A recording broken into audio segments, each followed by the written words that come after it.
কি ভাই, সোশ্যাল মিডিয়ায় ঘুরে তৃতীয় বিশ্বযুদ্ধ নিয়ে পোস্ট দিলে শরীরে একটা জোশ ভাব চলে আসে, তাই না? সিনেমার মতো এই অ্যাডভেঞ্চার দেখার খুব শখ, তাই না? কিন্তু বাস্তব চিত্রটা যে কতটা ভয়াবহ হতে পারে তা ভাবলে আপনার গায়ের লোম খাড়া হয়ে যাবে। আমাদের ওপর কাউকে মিসাইল মারতে হবে না, যুদ্ধের ডামাডোল শুরু হলে আমরা ঘরে বসেই যে নরক দেখব তা কল্পনা করাও কঠিন। বিশেষ করে আমাদের দেশের জ্বালানি মজুদের যে বর্তমান অবস্থা, তাতে কোনো যুদ্ধে সরাসরি জড়িয়ে না পড়লেও কেবল সাপ্লাই লাইন বন্ধ হয়ে গেলে 1 থেকে 2 মাসের মধ্যে দেশে চরম দুর্ভিক্ষ দেখা দেবে। পরিসংখ্যান বলছে আমাদের দেশে ডিজেলের মজুদ আছে মাত্র 14 দিনের, পেট্রোল 15 দিনের, আর অকটেন 28 দিনের।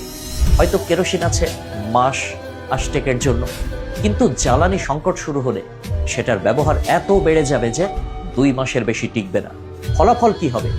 2 মাস পর সূর্যের আলো ছাড়া আপনার চারপাশে আর কোনো আলো জ্বলবে না, বিদ্যুৎ থাকবে না, চার্জের অভাবে আপনার হাতের স্মার্টফোনটিও হয়ে পড়বে খেলনা। মোবাইল নেটওয়ার্ক কিংবা ইন্টারনেট সবই তখন ইতিহাসের অংশ। আর আপনি চাচ্ছেন তৃতীয় বিশ্বযুদ্ধ? এমনকি ব্যাংকে বা এটিএম বুথে আপনার কোটি টাকা থাকলেও তা হবে স্রেফ কাগজের টুকরো, কারণ বিদ্যুৎ আর ইন্টারনেট ছাড়া টাকা তোলার কোনো উপায় থাকবে না। আমাদের ফিরে যেতে হবে সেই আদিম যুগে। শহর থেকে তখন জীবন বাঁচাতে মানুষ গ্রামের দিকে ছুটবে, কিন্তু সেই পথ হতে হবে পায়ে হেঁটে, কারণ রাস্তায় হাজার হাজার বাস ট্রাক পড়ে থাকলেও সেগুলোতে 1 ফোঁটা তেল থাকবে না। কেমনে চলবে তখন? হাসপাতালে জেনারেটর চলবে না, ফার্মেসিতে জরুরি ওষুধ মিলবে না, গ্রামের পুকুরের মাছ আর কৃষি জমি হবে বাঁচার শেষ সম্বল।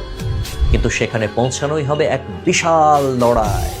যুদ্ধের প্রথম পারমাণবিক যখন ফাটবে, তার কয়েক ঘন্টার মধ্যেই সুপার শপ আর বাজারের সব তাক খালি হয়ে যাবে।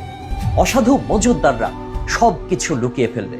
এরপর শুরু হবে আসল বিভীষিকা, খাবারের জন্য লুটপাট। পেটের ক্ষুধায় মানুষ তখন দিকবিদিক জ্ঞান হারাবে। তখন শুরু হবে রাহাজানি। রাত নামলে স্ট্রিট লাইট জ্বলবে না, চারদিকে থাকবে ঘুটঘুটে অন্ধকার। কোনো আইন শৃঙ্খলা বাহিনী বা প্রশাসন তখন কাজ করবে না। যার গায়ের জোর বেশি, খাবার যাবে তার ঘরে। যাদের কাছে এই যুদ্ধকে শুরুতে অ্যাডভেঞ্চারাস মনে হয়েছিল, তাদের মজাটা বিষাদে পরিণত হতে সময় লাগবে না, কারণ তখন কোনো মানবিকতা থাকবে না, থাকবে শুধু পশুর মতো টিকে থাকার লড়াই। এই যুদ্ধে পেশি শক্তি হবে তখন শেষ কথা। ফলে আমাদের চারপাশের অসহায় শিশু, বৃদ্ধ আর দুর্বল মানুষগুলো সবার আগে দুনিয়া থেকে বিদায় নেবে।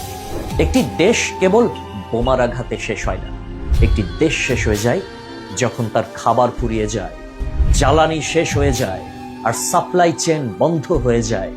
তখন ফেসবুক বা টুইটারে স্ট্যাটাস দেওয়ার সুযোগ থাকবে না, থাকবে শুধু একবেলা খাবারের জন্য হাহাকার। যুদ্ধ মানে বীরত্ব নয়, যুদ্ধ মানে এক ভয়াবহ অন্ধকার যা কেড়ে নেয় আমাদের বিবেক আর সভ্যতাকে। তাই যুদ্ধ কামনা করার আগে অন্তত একবার ভাবুন, সেই ধ্বংসযজ্ঞ সইবার ক্ষমতা কি আমাদের আছে, কিংবা আপনার আছে? যে আপনি প্যান প্যান ঘ্যান ঘ্যান করছেন, ফেসবুকে স্ট্যাটাস মারছেন, ওয়ার্ল্ড ওয়ার 3 চাই, এই চাই, সেই চাই। একদম আপনার মগজের ভেতরে কথাগুলো ঢুকিয়ে দিলাম। নেক্সট টাইম আপনারা আর কখনো ওয়ার্ল্ড ওয়ার 3 চাই এরকম কথা বলতে আসবেন না। আল্লাহ হাফেজ।